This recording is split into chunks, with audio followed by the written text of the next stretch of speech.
Hello friends, welcome to my channel English wise learning. I am प्रतिभा।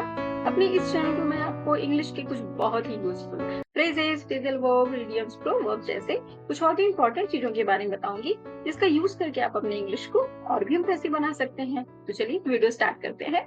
आज हम पढ़ेंगे screw up phrasal verb के बारे में।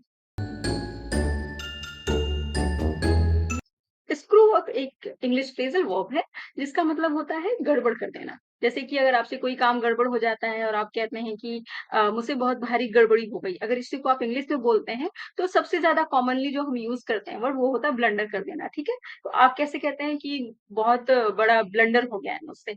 इसी को आप थोड़े इंप्रेसिव तरीके से अगर कहना चाहते हैं तो वहां पे आप इस फ्रेजल वर्ब का यूज करके बोल सकते हैं। जैसे कि अगर मान लीजिए आपको कहना है कि मुझसे ये काम हमेशा गड़बड़ हो जाता है ना, तो आप इसको ऐसे कह सकते हैं, I always screw up this thing. चलिए हम थोड़ा डिटेल में इसकी मीनिंग को देख लेते हैं। टू मेक अ मिस्टेक और टू स्पॉइल समथिंग। चलिए हम हिंदी में इसकी मीनिंग को देख लेते हैं। गड़बड़ करना। तो आप लोगों ने हिंदी और इंग्लिश दोनों में स्क्रू अप की मीनिंग को भी समझ लिया। अब हम देखेंगे उसे सेंटेंस में कैसे यूज करना है। इसके लिए हम उसके कुछ एग्जाम्पल्स को देखेंगे। इसका फर्स्ट एग्जाम्पल है, just don't screw up this time. इस बार गड़बड़ मत करना। जैसे कोई बार बार किसी चीज को गड़बड़ करता है और आप उसको बोलते ना, इस बार प्लीज इस काम को अच्छे से कर लेना, गड़बड़ मत करना, तो वहां पे आप इस तरीके से बोल सकते हैं।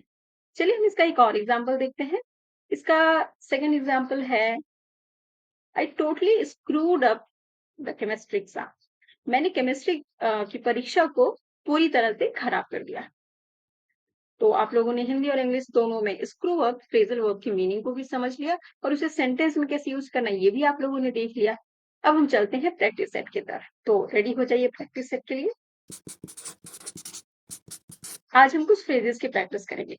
फर्स्ट सेंटेंस है, there is fill in the blank water all over the floor. यहाँ पे नथिंग बट का यूज होगा या फिर cut the crap. Next sentence है, I am busy tomorrow fill in the blank. यहाँ पे नॉट ऑल दैट का यूज होगा या फिर so am I. Next sentence है, math is fill in the blank complicated. यहाँ पे नॉट ऑल दैट का यूज होगा या फिर नथिंग बट का। नेक्स्ट सेंटेंस है, fill in the blank I have to pass this exam. यहाँ पे नॉट ऑल दैट का यूज होगा या फिर somehow or the other का। नेक्स्ट सेंटेंस है, fill in the blank when you reach home. यहाँ पे ड्रॉप मी अ लाइन का यूज होगा या फिर फील लाइक का। लास्ट सेंटेंस है, I don't fill in the blank eating anything. यहाँ पे फील लाइक का यूज होगा या फिर नॉट ऑल दैट का। तो प्रैक्टिस सेट के थ्रू फ्रेजेस की प्रैक्टिस भी हो गई और इस वीडियो में आप लोगों ने स्क्रू अप फ्रेजल वर्ब की मीनिंग को भी समझ लिया और उसे सेंटेंस में कैसे यूज करना है ये भी आप लोगों ने देख लिया।